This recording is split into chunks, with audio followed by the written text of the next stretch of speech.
Alright guys, today we have something a little bit different. I don't know, I want to switch it up because I don't want to just make 1,000 videos on, oh, I'm doing body work today, working on my car and shit. Obviously, whenever I've got some more interesting shit going on, I'll be posting videos on that. Today, I'm going to do a ride-along with my guy, Logan, and his Hellcat. This isn't just any Hellcat. It's a black-on-black Charger, 6-speed. Guys, before we get started on today's video, we're going to go over all the features that we've got on this specific Hellcat.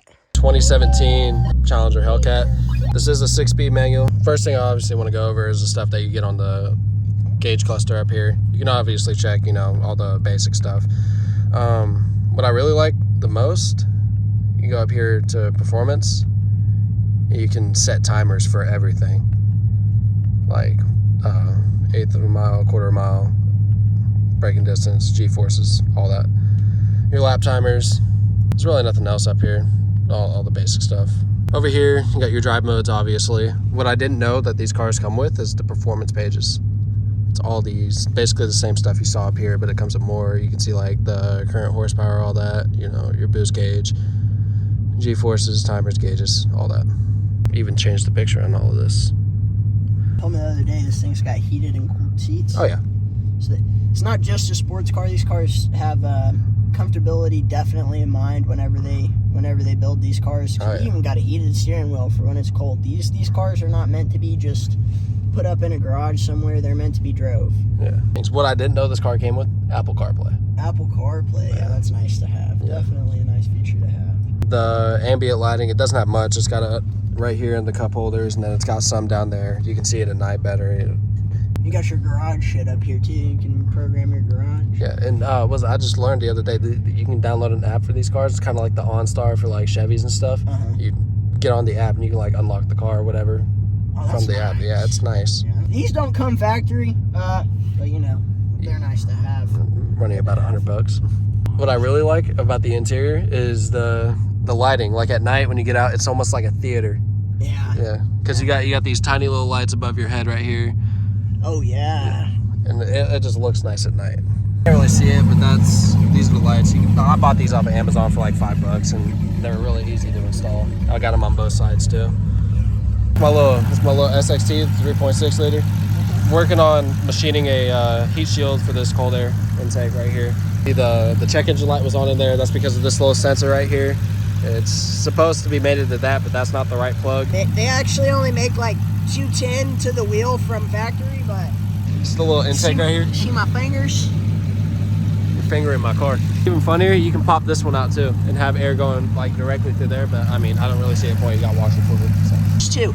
If you look back here, you've got your mesh screen, so it actually has active cooling for the brakes. It's not like they don't have the tube that comes around like a, I don't know, some of the super high-end cars do, like a Lamborghini or something like that.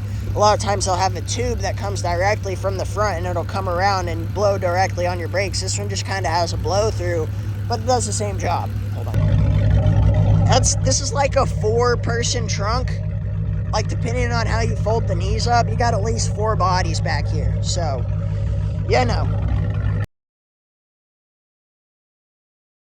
You just washed this thing and it's already dirty. It's the negative side effects of having an all-black car.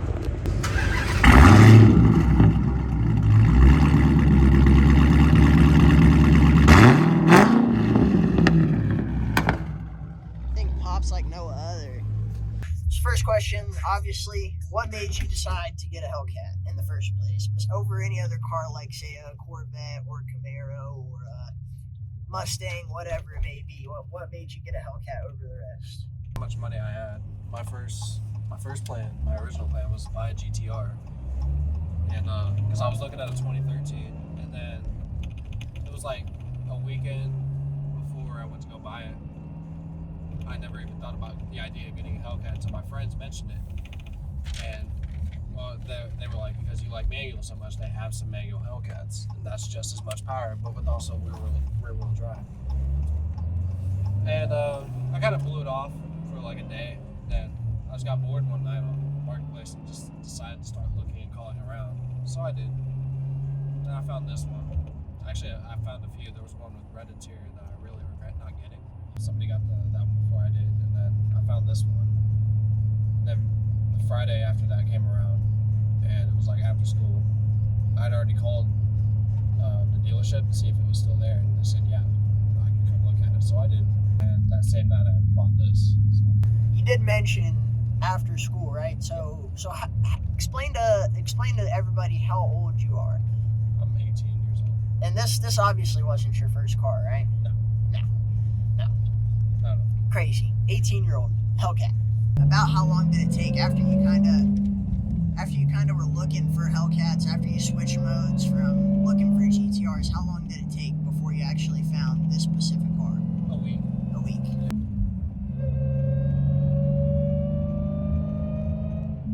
I know y'all hear that scooper charger. Have you gotten the opportunity to drive an automatic Hellcat? Has anybody let you drive their automatic? I did test drive one before. It was there was one at the Dodge dealership here in Stellia, and I just got bored one day, and I just said I can go test drive. But that wasn't the only one I test drove. There was one at McCarthy, the Toyota. It was the exact same one as this one, just different wheels or something. And that one was amazing. But yeah, I have driven an automatic. How much different is it compared to driving a 6-speed? A lot less work involved. Yeah. I feel like the manual just opens it up a lot more though. You've kind of always had manuals though, haven't you? Yeah. Not one on that. If you had to pick again, would you, I mean, this is probably an obvious question, but if you had to pick again, you were buying another one, whatever, would you buy another 6-speed or would you go 8-speed automatic? I would do another 6-speed. Is there anything done to this, or is it pretty much completely stock? Besides everything else being stock, there's a intake and it's fully straight pipe. That's it. You got any big plans for the future on it, you know? I do actually. It's you don't have to disclose everything now, Yeah. but whatever you feel comfortable disclosing, then that's what we'll talk about. I'll just do the things I'm about to do more recently, or in the upcoming month or whatever.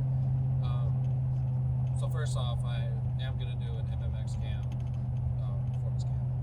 Then I have Texas Speed 3-inch long tube headers that I will be installing and taking it up to KC Performance to have its first tune. Then a smaller pulley kit. That's about it until summer.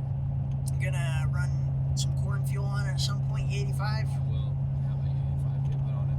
Yeah, it's nice because I'm pretty sure the truck stop around here has E85, so we get pretty lucky.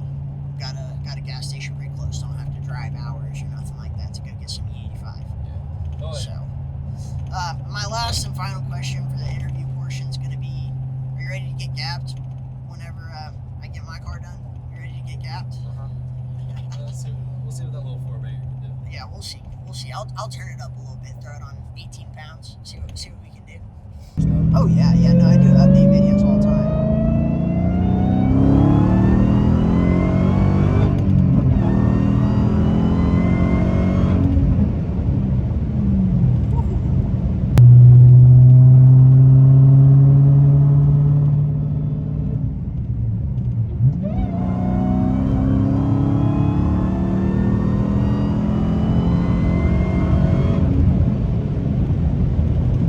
It's a good thing you have good brakes, bro.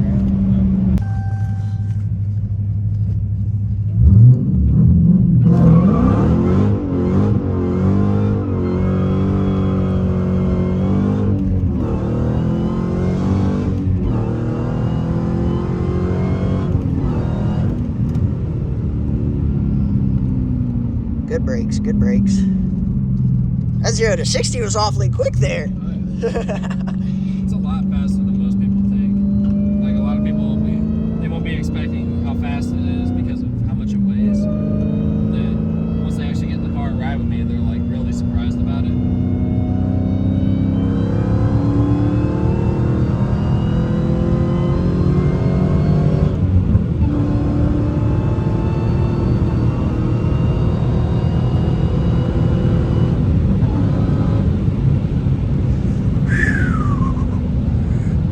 Thing scoots, son. Okay, I'll be honest with you guys. I've gone $140 in a car before, driving myself, but that's I think $1 $150. I've never gone over that threshold. We just went, what, $151? You hit right at $150. It's the fastest I've ever been in the car. Wild shit. And honestly, so I had a Benz before. A lot of you guys know I used to have a Benz. This thing, the way it floats and grips to the road and feels,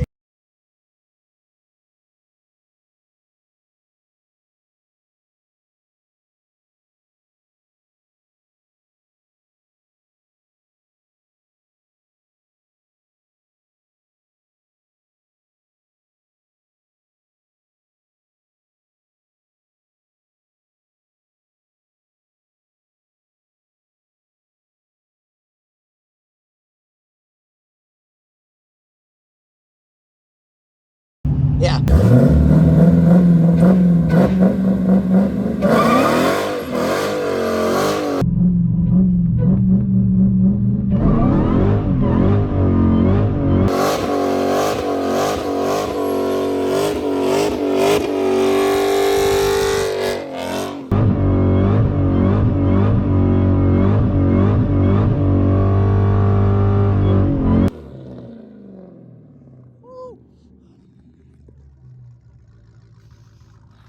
Smells good.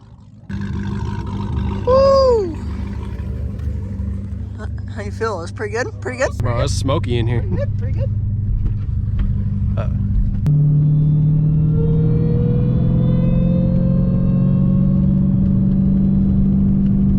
This thing is so fucking loud. Oh, I fucking know. I didn't realize how loud it was. Like, You can't, because you can't really hear it from the inside. yeah, exactly. And then even whenever you're leaving the house or something, like, I can hear you when you're pretty far away, but Yeah. you're far away. Whenever you're up close and you're really on that shit, Yeah. it's loud. Well, guys, that's going to be it for today's video. I do appreciate you tuning in. I will have a lot more coming just like this with a bunch of other cool-ass cars. A buddy with a badass square body Chevy with a built Chevy small block, and I'm going to see if he'll let me go for a ride. A couple other guys too, so expect a lot more of this. I do appreciate you guys watching. Make sure you like and subscribe, especially if you want some more. Updates soon on the S chassis. Peace out.